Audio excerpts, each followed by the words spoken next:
So exciting. Gig Life Pro is back in Bangkok for another Real Talk and Mixer. Thank you everybody for joining us. We have a really exciting topic today, publishing. I know, don't laugh, I'm actually genuinely excited about this. Maybe people who work in it are not as excited, but everybody else who doesn't probably does not know enough about publishing as they should, because it is an incredibly valuable and very much under talked about area of our industry. So this month, welcome to Gig Life Pro Real Talk Mixer, Publishing Made Practical. As we do, we invite every month 3 industry experts to join me. And this month, we've got people from very different areas of the publishing business to help us break down exactly how publishing works and how we can use this knowledge to bring value. So Gig Life Pro is a platform for those of you who are not as familiar, who maybe signed up recently to attend this event.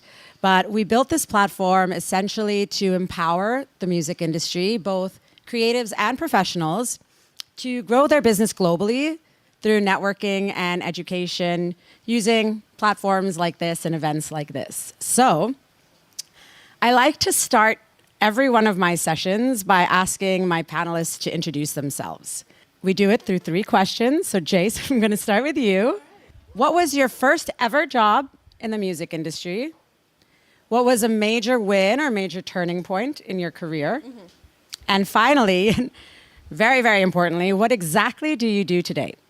All right. So my name is Jace Payakapan. Jace Payakapan Naha. Just so you know, I am a Thai person. So the first ever job that I got in the music industry would be as a project manager for a production house, like a production company. We came out, it was a startup that came out of the need for kind of virtual choir. So we helped churches, synagogues, universities kind of produce choir videos. Wow. Yeah. It's like niche, but also huge, I imagine. Yeah, we had great business over there for a while. So I learned how to video edit there, mix many videos, also kind of do clientele outreach like that way. I was very young. I think I was like 21, just straight out of college then. The biggest turning point, I think, was when I was given an opportunity to be an artist manager for an artist signed currently now with Warner Thailand. Sylvie, she's fantastic, and I was her day-to-day manager for a while, which kind of allowed me to connect with a lot of industry professionals that way and get to know the industry here in Thailand a lot deeper.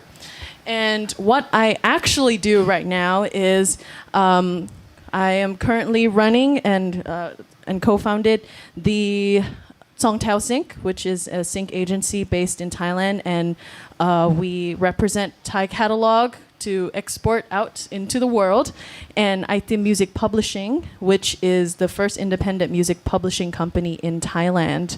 So just established last year. Wow, the first! Congratulations! Yeah. Thank you. Just out of curiosity, have there been any others since?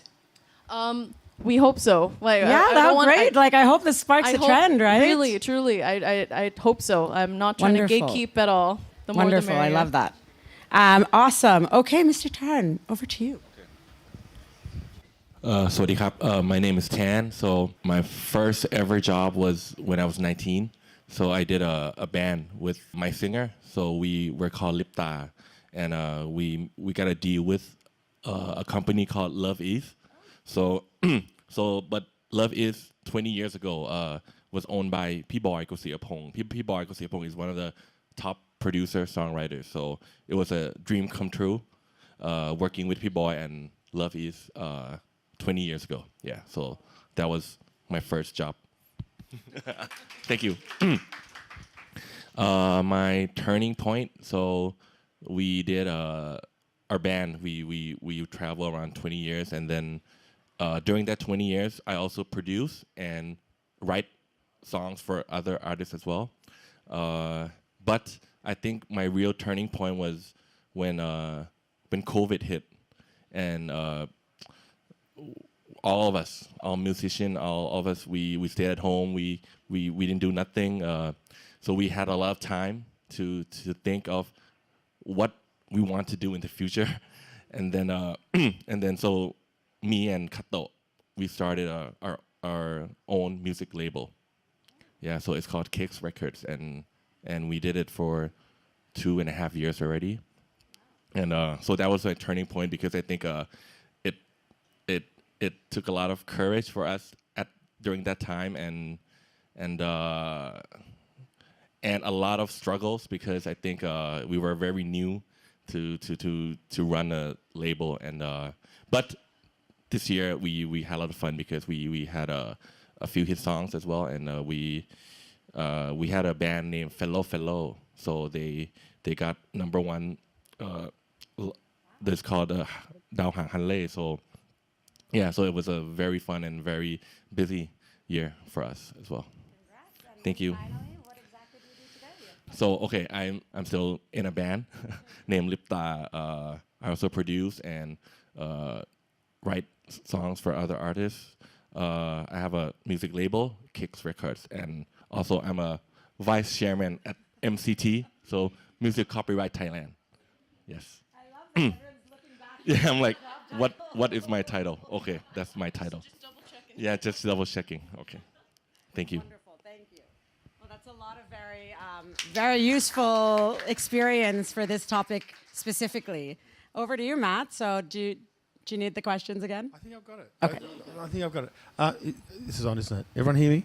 Mm-hmm. Hi, I'm Matt. I think my first job in music wasn't so much a job as I self-appointed. I lived in a fairly regional town in Australia, and not enough artists were touring to the town that I lived in, and I wanted them to come. So when I was still at high school, I put on a couple of all ages shows. And so that was kind of my first job.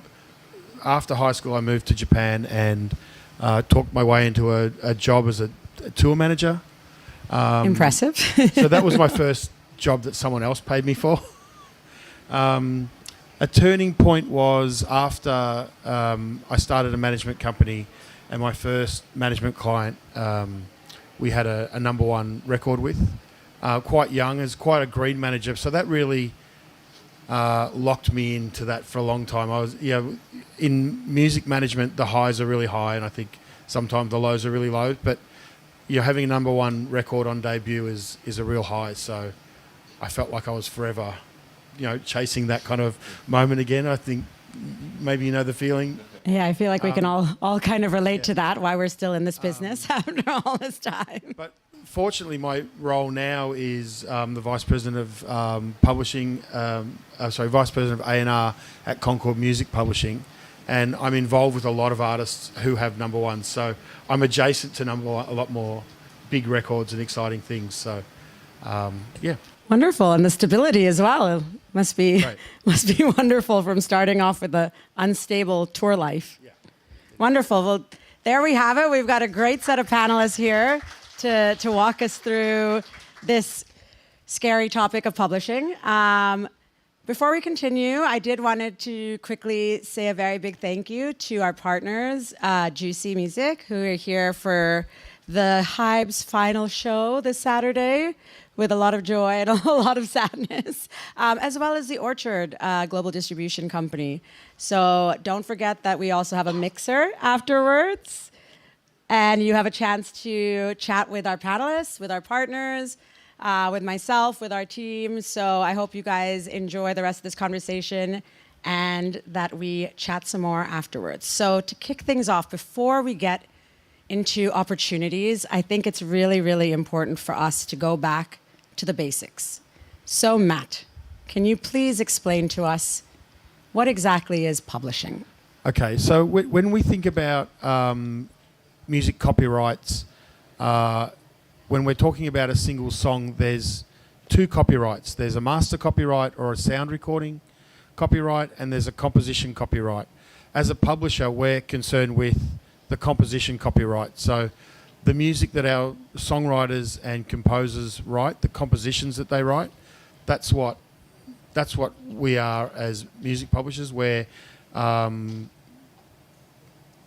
collecting all the royalties, and there's different sorts of royalties I can explain, and protecting those copyrights on behalf of the songwriters and the composers. And you know, a lot of writers, when they're dealing with publishing agencies like yourselves, they're very often confused by the various different types of deals that can be offered, specifically like a license versus, say, an admin deal, right? So do you mind kind of talking us through a little bit of what those deals, like how they're different in terms of service, in terms of deal terms? Sure. So there's, as there is with label deals or record deals, there's a million different ways to do a deal, but the two main ones are sort of like a direct signing and an admin type deal. So publishers don't tend to license music, but they'll directly sign a songwriter, their catalogue and their future compositions, usually based on a term. So it might be... See, even that, right? Like coming from like a recorded background, Yeah. the concept is very similar, but the terminology is different. Is different. Yep. Yes. Interesting. So publishing tends to be term based rather than release based. So it might be sort of a 3-year term or a 5-year term or a 10-year term, or whatever the term is. And like I said before, there's any number of ways to do a deal. But generally you'll find it's sort of 5 years, and we like to do direct deals with an artist to represent their catalogue of compositions and future works. That gives us the opportunity to help continue to build that writer's catalogue. And a reason to invest in that. And a reason to right? invest into that writer. On the other side, there is an admin deal, which is a transactional sort of relationship where we collect the income from all the different sources for the writer and return that income back to the writer. So it's there's generally less sort of creative involvement on an admin type deal. Even when we've done those admin deals, though, we are generally creatively involved, usually because we love the artist or love the writer. Yeah, but it's pretty fair to say that when you're taking a lower fee, then you are not quite able to, like similarly on like the recorded side, not able to invest as much in offering services or finding opportunities. That's right. And admin deals generally suit bigger catalogues, so established artists who are, touring, radio play, TV. There's a lot going on. They're earning a lot. So they really only need someone to admin their catalogue or administrate their catalogue. They don't need that creative involvement. So that's kind of that's the type of client that admin type deals suit. Generally, when it's sort of developmental type songwriter, they need that investment. They need that hands-on approach from the creative team at the publisher to help them build that catalogue and grow and grow in profile. Yeah, that makes a lot of sense. And I really love that you were able to differentiate that in that way. Thank you, Matt. Okay, Jace, similar question over to you on the sync side. What is sync? So what is sync? It's short for synchronization, and it comes from the idea of syncing music to motion picture, so like film or anything that's kind of moving.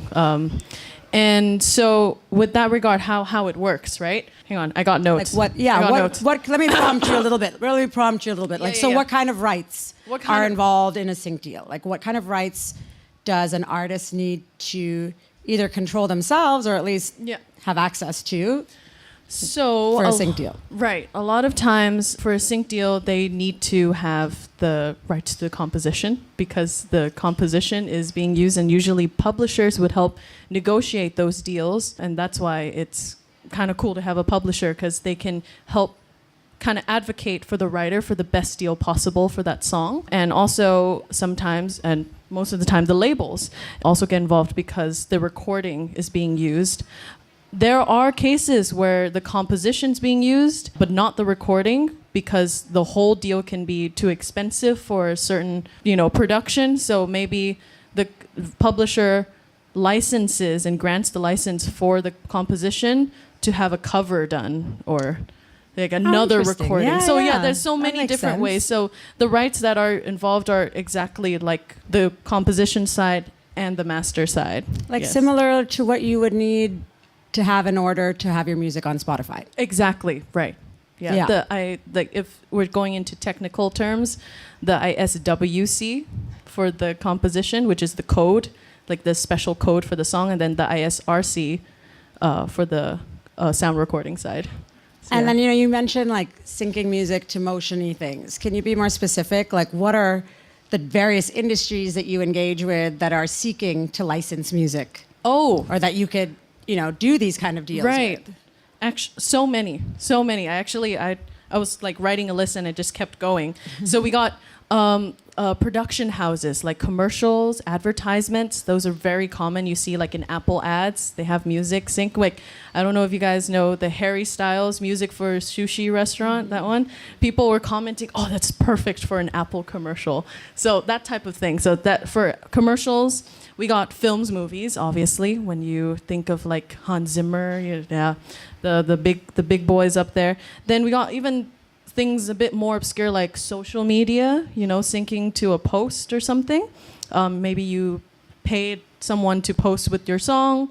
There's TV show series, documentaries, video games. We don't really think about that, but video games, mobile games. That's a big one, right? Yeah, that's that's actually a huge. really, really good source of revenue and exposure. For sure, like GTA 6, like that, or that's supposed to come out, but GTA 5 and all that stuff.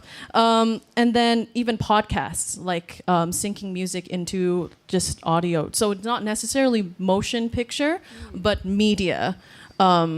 So like a podcast introduction, for example, that can be licensed.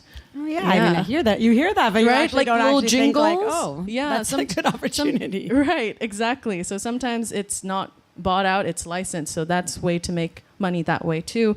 And some more obscure things are like company intellectual property, like internal training videos. Sometimes you can the songs can be licensed for that, or even like what did I write here? Mall animated posters. So like the posters you see in like Central or if you're Wow, from you weren't Thailand, kidding. I'm not Like kidding. really The huge list list of keeps going. things. So I'm trying to say that there are a lot of opportunities to get the music synced into like many different various of like varying mediums of media. Yeah. So I'm really curious because, a lot of markets in Asia or a lot of markets globally operate sync licensing in a very different way, right? So I think UK blanket license for some use, Korea blanket license, which just means they pay a flat fee to access a catalog, and that's what it is. Whereas in markets like the US, these companies are actually paying good amount of money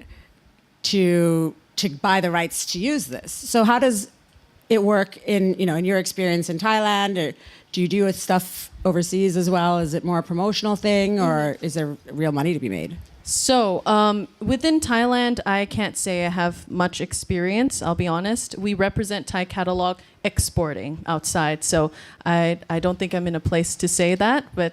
Well, good enough to know how to do Yeah. it outside. So in your Right. experience, which are the markets that you're seeing a lot of activity from, and how do those Like deal you, structures yes, right. Like you mentioned, the U.S. is very poppin'. There's lots of new production coming out. The writer's strike that was happening.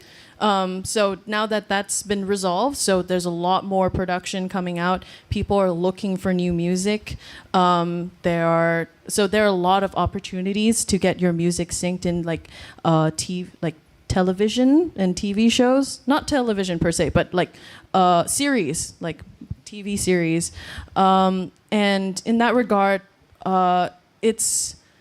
if it's with film, it's usually in perpetuity. So that means it's like for streaming on demand, you need to be able to have that license in perpetuity, which means until the show is no longer exists or isn't available to be viewed. And then there's also like terms of licensing. So for commercials, campaigns, for example, can last 6 months and then it gets renewed, so you get another fee from there. It depends on the initial contract and the agreement that the publisher or the writer has with the interested party that's licensing the song, right? Yeah, using the licensed song. Sorry. No, that's fantastic. Do you have any fun examples that you want to share of syncs that you were able to place for artists here? So the one that we worked on was with a indie film called Nomad, and they were really interested in using a remix of a very traditional Thai song. So these two Brazilian producers, they found a sample and they made a mix, and the director really liked the song and they wanted to use it, but they couldn't clear the rights.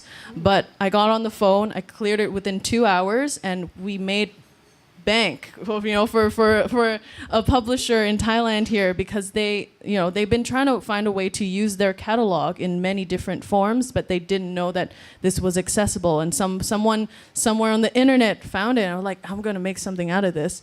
And so they did, and it got synced, and they got quite a bit of cash from that. So I love that. it was really fun to work with the supervisor there.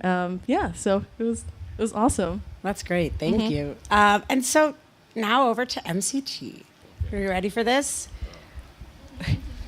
What exactly is MCT's role in the music industry? MCT, so Because I am very often surprised when I meet independent artists in Thailand who are not familiar, because I'm like, you should really know about MCT. So MCT is Music Copyrights Thailand. So we're a non-profit organization where, as Matt said, when we make music, right, there's going to be two sides: the master and the publishing. So the publishing is the songwriting, it's the lyrics and the composition.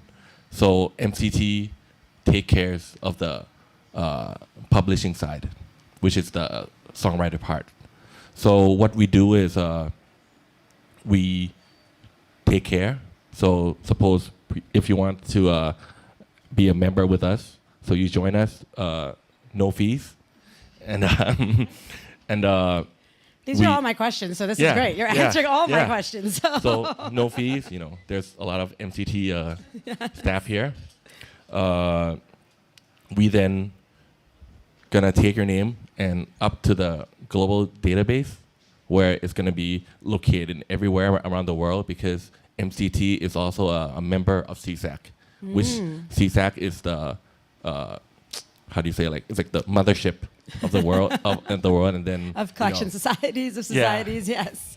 And so we collect and monetize, and when we collect revenues, royalties, and we deliver every quarter to the songwriters. Wonderful. And I feel like a lot of writers have no idea what uses of their music can even be claimed or are being claimed and collected. Not can be. Yes. You're actually doing it already, and they have no idea that this is actually available for them to collect. So what are the different kinds of uses of music that you are collecting, like different places you are collecting from? We have it's called the general and the digital.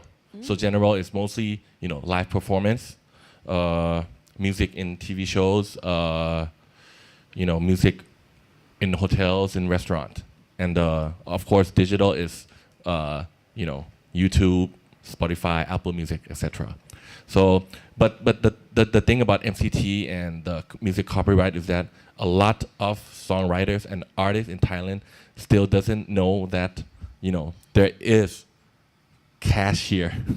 There is money here where they have the rights to collect, and it's just there waiting for them to come and collect. So we as an MCT, we try to educate, and we try to having every information to everybody, because I think this is the songwriters should know about, and they should come and collect their money. Absolutely. Yeah. Absolutely. I mean, I couldn't agree with you more, which is exactly why, after our last event, we chose this specific topic. Because, at the end of the day, all three of you mention the rights, right?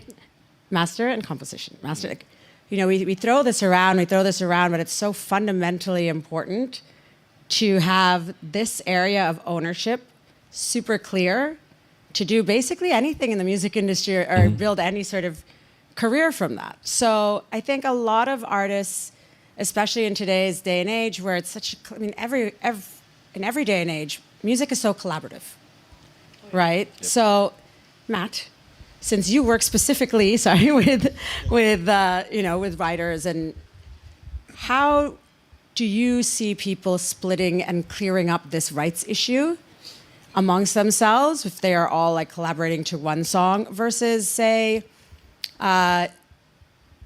somebody writing a song completely for somebody else, or somebody wanting to do a different version of somebody else's song? Like what do those deals typically look like to you? It seems to work a little bit differently every time, and it's a lot of I find myself mediating, not in a bad way, not that there's clashes, but trying to work out what's the right split. So traditionally when we set up songwriting sessions, it's I guess what's known as Nashville rules. If there's two people in the room when they're writing the song, it's split 50-50. If it's three, it's 33% each. If there's four, it's 25% each. And that's generally if they go in and they write a song together on the day. Often what happens though is a couple of people, Jason and I will write a song, and we really like it and the label likes it, but we think maybe it needs something else. So it might go to another writer, another writer-producer. So there might be sort of cut in a little bit on the songwriting splits.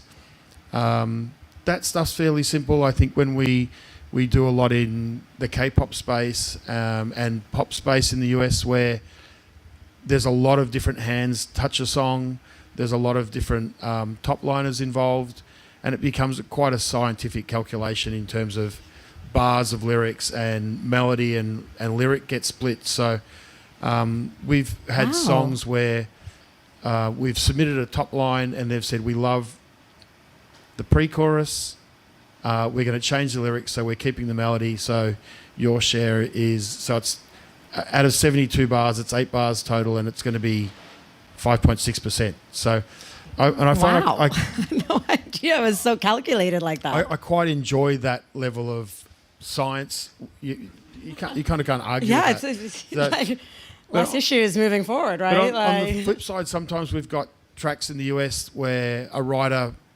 has maybe written the chorus but not the verses, and they feel like that's a bigger part of the song. So there's often an arm wrestle about who gets what. And sometimes that is fairly easy to clear up, and sometimes it takes months, and sometimes it never gets cleared up. So we have songs that we represent that are in dispute, are in permanent dispute because the songwriters can't agree.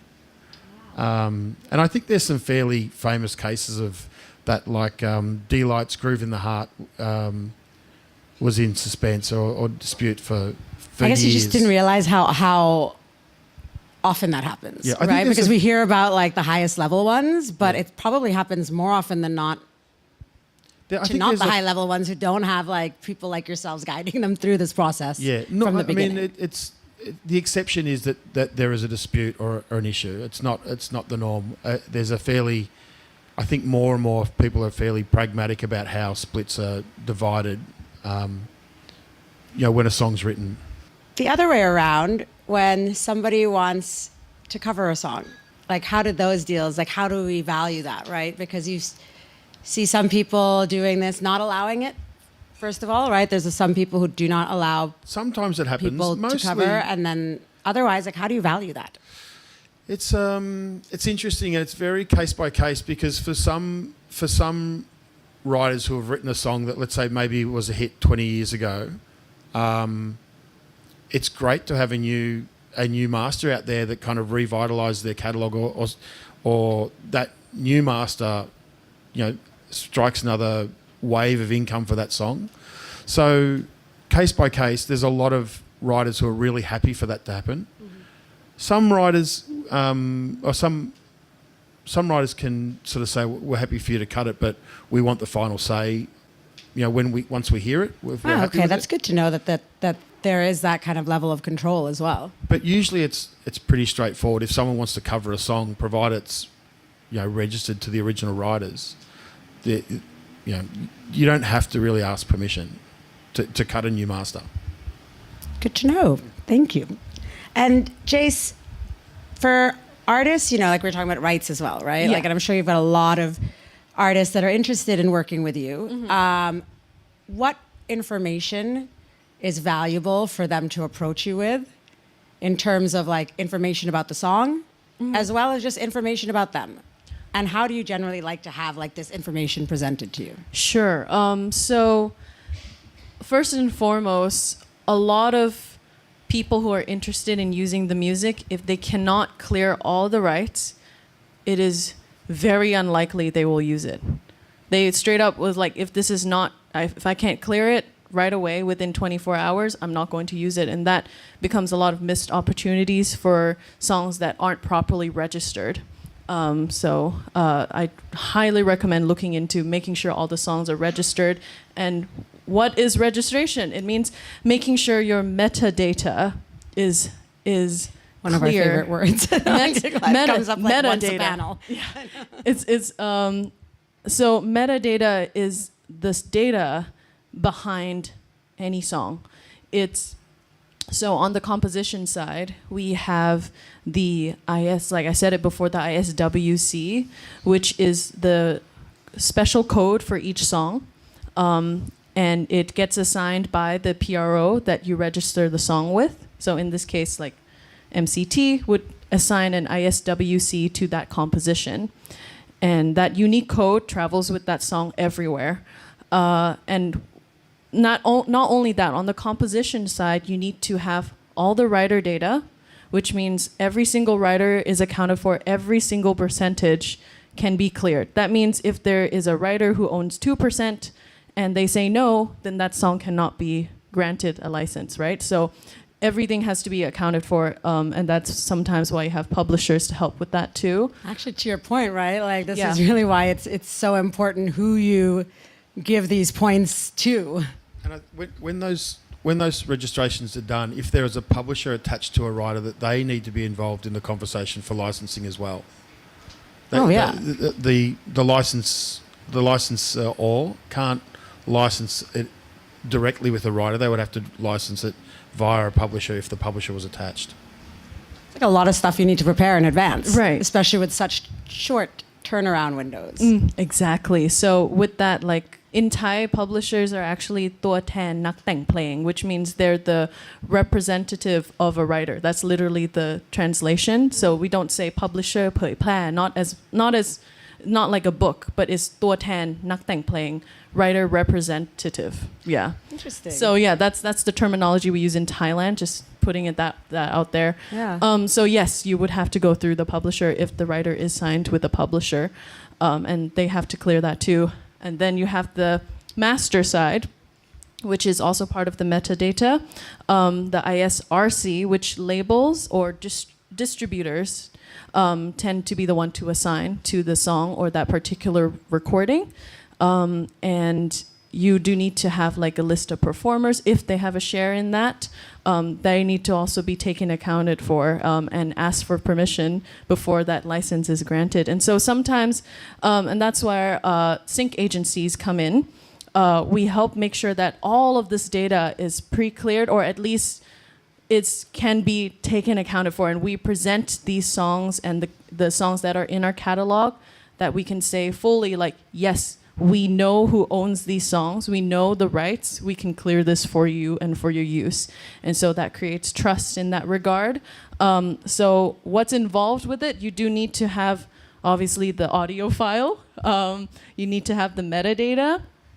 And yeah, that's what you need in order to present to an interested party. And I feel like there's like a lot of like online tools and platforms because, I mean, I don't know how important this is anymore, but when I was working in the space, they also asked you to have like the stems of the tracks as that's well right. to manipulate. Yes. So, sorry, you're completely correct. There is another one where we do cuts. So production music, it's slightly different to commercial music. In production music, you should have like 30-second cuts, 60-second cuts of the original and of the instrumental, and then there's an underscore version as well. So that way that can be layered into a particular scene or cut into a commercial, because commercial spots are usually 30 to 60 seconds. And with that Priya, you're right. There are stems in case they want to take out vocals or bring vocals in here. I don't know if y'all like watch reality TV at all, television. I just finished Love Is Blind. I have no shame in saying that. Season 6. Oh my gosh. Anyways, this is not ad for Love Is Blind. But when watching, I use it as a Research? research. And it's really clear how they use the songs. They do want like kind of lyrics that fit into the theme, but then they are able to kind of fade the vocals in and fade it out because they have the stems of the songs. So yes, making sure that when you do have a song out, if you want it to be synced, you should have the stems ready to go as well. Yeah. And I feel like the reason this is so important for artists to understand is so that they can prepare accordingly, right? Because obviously the best time to start organizing all of this stuff is when you are making it. Yeah. Right? Like when you are already in the studio, when you are mastering everything, it's like, this is the time where you just say, okay, these are the things that I need to set aside from now. Not when you're on tour and your sync agency comes and says, this is a list of things that we need from you in 24 hours to get this $25,000 commercial, right? Right, exactly. So like having a checklist ready to go in a session, being like, hey, engineer, can you bounce out this, and then it's done and it's there, and then when the opportunity comes, you can just, say yes easily and with your full chest. And for both of you, I'm sure these are the kind of clients that you're more naturally inclined to go the extra mile for, right? The clients that are prepared, that have everything given to you. So our sync manager, when we get new music, whether that be an album or a single from our writer or an artist, they want instrumental, they want the a cappella, the master, all WAV files, lyrics, anything that are stems can. If they want the stems, normally you've got a bit of leeway in time, but often, like you say, an artist is on tour and we need to be able to turn that stuff around to them really quickly. So we ingest that stuff at the time of delivery, which means getting it done when you're in the studio, or at least, we have all of that stuff so it's on hand to go, and we make sure that management or the artist knows where the stems are. They don't have to go and search a producer's hard drive from 2 or 3 years ago. They know where it is. Yeah, makes sense. So one of my favorite trends in the last couple of years that's just continuing to grow is this of collaborations, right? Like global collaborations of artists being able to reach audiences all over the world and monetize those audiences all over the world. And as wonderful as that is, it's also making a lot of what we do a lot more complex, right? With a lot more channels of revenue and a lot more opportunities come a little bit more complexity. So MCT, where does MCT come in to really, like as you mentioned, you're part of this global organization. So I think a lot of artists don't quite understand how that concept works. Would you mind kind of walking us through that process of how do they register with you? How do you work with other agencies? Perhaps what are some of the highest performing or the better, stronger relationships where you see Thai music kind of trending and globally? Actually, as I mentioned earlier on, MCT is also, one is a member of CSAC, and suppose just happened with me last year. We did a show in London, and then the MCT in London is, I think it's PRS. They actually take care of us, and they when they see like a Thai band playing in London, so they contacted the show host that did the show host pays the fee for Lipta yet, because I think and when MCT PRS when we play in London, the show host, they pay to PRS, and then PRS pays back to MCT. So the same thing, like maybe Coldplay or Ed Sheeran when they perform in Thailand as well. MCT collects the money for them and then pays back to the PRS as well. And that's across the board, right? Yep. Like that is with Spotify. That is with sync. That is with like any Everything. sort of use, radio, whatever, right? So I think this is another area of interest, is like specifically in markets whereby it's not English or not Roman characters, right? Like in a market like Thailand, when your music appears differently, say in London, as it would in Spotify here, how can artists better empower you guys to make sure that you are actually able to collect? Because I feel like a lot of problem globally is it comes down to localization, where I feel like, you know, you guys maybe sometimes, or collection societies are sometimes blamed for not being able to collect, when in reality they may not even have the tools because things are registered or appear in different Certainly ISRCs, if the PROs don't have the registrations to start with, that's probably the major problem. But generally, like Jay said, each registration has a unique ID, and if that's communicated amongst the societies, it should be fine, whether it's in another language or a set of characters. So I think fundamentally it needs to be registered as the starting point. To add on to that, I've familiarized myself with the MCT and CSAC kind of databases, and there are such thing as like karaoke letters, so they have the same like words in English characters, but for like the Thai song. So like your song, for example, like it would have what's the title again? I know, but what's the title? I forget. Tak krap. So it'd be tak krap in right, exactly. TUK KRUB in CSAC. So that way it can be read in English as well. And I think MCT does help with that a lot. So that way it can show up in the global database, even if There's a lot of manual matching that comes with that. Right. So all the PROs have departments that do a lot of matching for rights amongst the societies. So it's fairly labour intensive. And I was saying earlier, I couldn't imagine doing that sort of people, but I love the people who do love doing that, because it's a really important role. And we thank them for their service. Thank you. So, I mean, along those lines as well, though, I mean, I think the main point really at the end of the day is like, if your music is global and you did go play a show in London and you're not receiving any royalties from that market, but you have registered with MCT, they should definitely flag it with you, right? Yep. So like there's something that they can do. Does MCT do, like when Thai artist goes and plays overseas, they do a live, like they report the shows from the international shows? Yeah, the London example was like very, very interesting, right? And it's nice to see you actually get to experience that as an artist from the artist perspective Yeah. as well, right? Because at first, so I wrote my band. We wrote our songs, and we actually tell the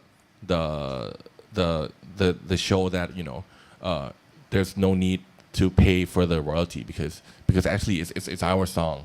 But then but as a community or as an organization, they still need to collect for us and pay us back anyways. Yeah, it's an interesting thing. I know, Matt, you're like, what? No, just because it's not always the case that an artist performs all of their own songs. Correct. So if an artist performs covers, then the original writers need to get their money. And my understanding as well is that they usually do deals with venues, right? And they do it with the whole establishment and not necessarily artist by artist, show by show, right? So sorry. Certainly in Australia, and I think it works the same in the UK, is venues to a certain capacity pay like a blanket fee for the year. That's divided up amongst the shows and the artists, and the artists generally report the shows that they've played in the year, and it's sort of divvied up over a certain capacity. It's a percentage of the door the turnover, and then that's divided up amongst by the number of songs performed at that show. It's like a lot of like maths in publishing. But at least it's simple. There's a lot of formulas at that end that, you know, I don't know Yes, what they as are. long as there's simple formulas, and at least we have people like yourselves to talk us through it all, right? Actually, this is a really nice segue because, Matt, I was going to ask you as well how you work with collection societies all over the world, you know, because, you know, obviously you represent people on a global level. So how does that work? My role as A&R is it's quite a different relationship with, say, APRA, who's the Australian PRO, to the copyright and royalties team. So the copyright and royalties team are in contact with APRA, our PRO, daily, every day, multiple times, about registrations, about matching, about disputes, and usually it's sort of problem solving back and forth all day. My relationship is APRA has people all around the world, so they're advocating for our artists internationally on ground in different markets. So we might involve APRA in, if we're doing a writing camp, and they might bring other writers in. So there is sort of a creative relationship there. It's not as frequent as the copyright and royalties team are interacting, but there is a creative relationship there.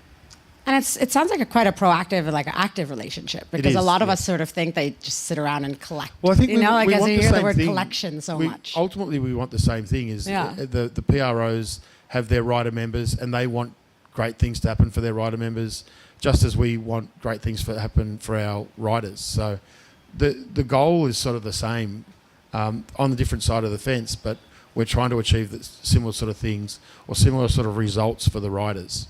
Yeah, makes sense. And who else in the music industry do you engage with mostly? Like, you know, managers, label, managers, like what? We talk to record music labels supervisors. most days about what they're working on, what projects they're developing. Do they need writers? Do they need producers? Do they need songs? So we're pitching most days. So that sort of thing. We're speaking to managers most days when they're looking after our clients and talking to them about who else they're looking after, who else they're working with. We'll talk to agents fairly regularly because they're Really?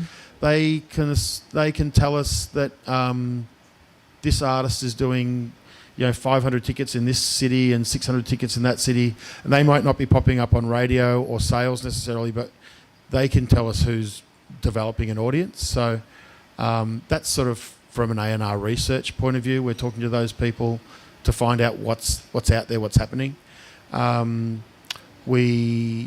Who else do we speak to? We do speak to music supervisors. Sometimes they'll reach out to us and they have a specific artist in mind that they want to cover another song. So they want to use this song, but they want it to sound original. They want an original cover of that song. So we're pitching our artists to do those covers, even though we don't look after the master. So in that cover, it's still an opportunity that we can bring to the artist, for the artist.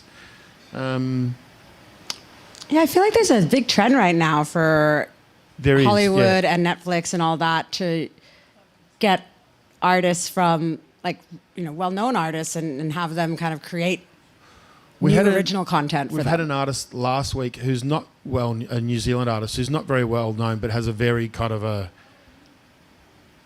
gothic Renaissance sound. Who covered, is it Aqua's Barbie World? It's a really dark version of Barbie World. Wow. It sounds amazing and really stands out because nobody's heard it sound like that, so it's unique. But yeah, that if we can sort of provide those sort of opportunities for our writers, we're in there trying to get them. Wonderful.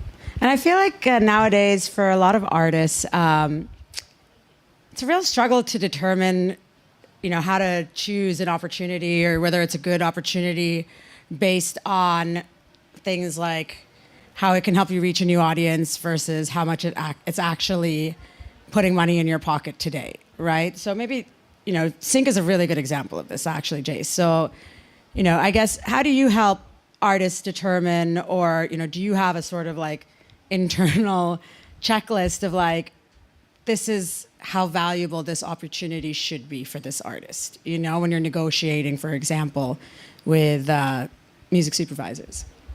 That's a great question because the answer, you're not gonna like it. It depends, right? It depends on like the size of the artist, like how many streams they're bringing in, and like that puts a value on the artist. So from the streams and also the evaluation of the value of the artist, we can negotiate for a higher fee with that. If we have an emerging indie artist, for example, maybe we could negotiate more frequent, smaller fees, if that makes sense. So we're still trying to bring in and advocate for this smaller size artists as well, by bringing in more tangible and less exclusive as well, like opportunities to get their music placed in many different types of media. I brought notes. So, typically when you're given like a brief, a sync, we call it a sync brief, and they would typically include the following information. So the usage or the scene info, like how your song is going to be used, and this is important because the writer will have a say in if they want their song to be used in that scene. If it doesn't fit with their artist image, they're allowed to say no. So yeah, you're allowed to turn down opportunities if it doesn't fit your artist image. And then duration of use. So how much of that song is being used from minutes to seconds. It could be 10 seconds. It could be a minute and a half. So the length of the usage also determines how expensive or how much you're going to charge for that sync fee. And the term as well. If it's 6 months for, let's say an ad campaign, or is it in perpetuity for a feature-length film? So that also determines the price. And we have exclusivity. That means during that time that the song's being used in a certain campaign, it cannot be used or synced anywhere else. So that definitely strips away possible opportunities within that time frame. So that has to be a higher sync fee for that as well. And territories, where is the song going to be used? Where, because some territories are higher valued than other territories.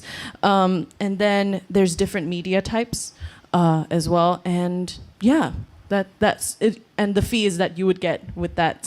So sometimes with briefs, you would get fees, but if, let's say, you're being approached by a supervisor who has a certain budget for the entire film, you could then negotiate the fee there. So how much money you get on your sync depends on the situation and also the type of brief that's coming through.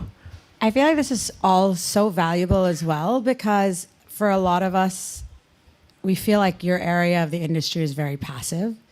And through this conversation, I'm hearing like there's actually so much proactivity involved, and there's negotiation, and there's like, yes. And what about the other way around, like with the client, right? Mm-hmm. Like, I guess, do you have a way of sort of ranking the type of client in terms of the level of exposure that they're able to provide? Do clients sometimes negotiate that, like, oh, but we're so and so, and if they, yeah, right, having your music in our show is going to help propel you to da-da-da-da-da. 100%. And that's why having a representative like a sync agency or publisher who can really advocate for your best interest, because maybe they do come and claim that, yes, this is great exposure for you, but it's only being shown in a certain territory, right? So we're, as a sync agency, like we're able to suss out all those little details and be like, hey, wait a minute, like this fee seems really low,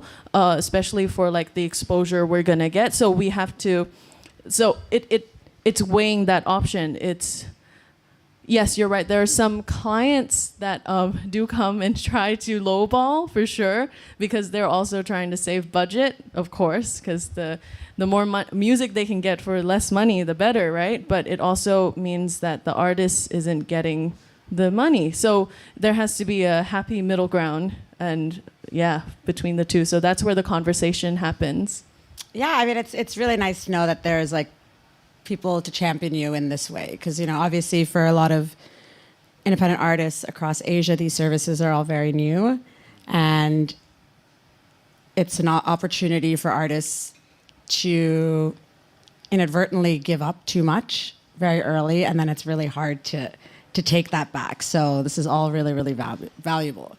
And Mr. Tran, MCT, you had mentioned at the very beginning that this is all resources, all, like your whole goal is really just here to help support the music industry. So what are some of the resources that you have available? Do you have workshops, or like, can they come and speak to your many representatives who are here? What are ways you encourage artists with representatives to engage more with you? So for MCT, we try to educate as much as possible, and so this year we were having a lot of, we try to make music publishing easy for everybody. So we try to do like a music publishing 101. That's great. We have a book came out last year, and then this year we try to focus on more social medias, and we try to educate and tell a lot of people there is money here for everybody, free to register. and it's free to register. And so we do regularly. We have a coffee talks, so something like this.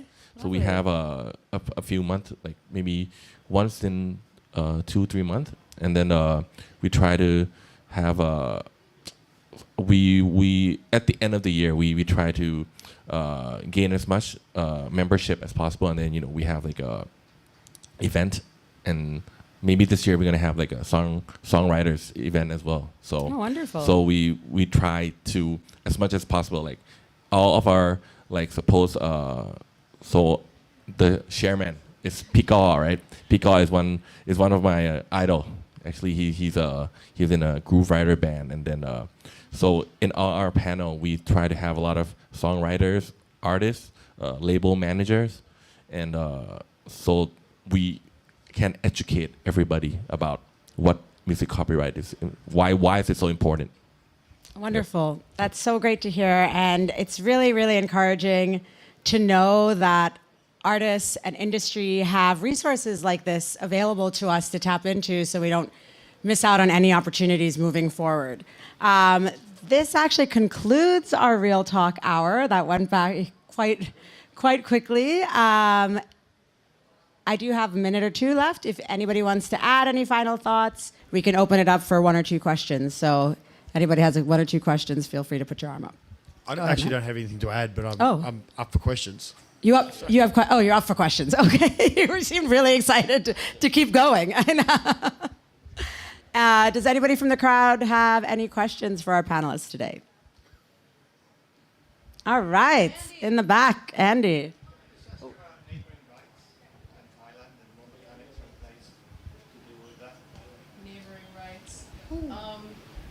So we don't have the infrastructure for that yet, neighboring rights. I don't believe that. I think that's a UK thing, right? Because you're signed with PRS.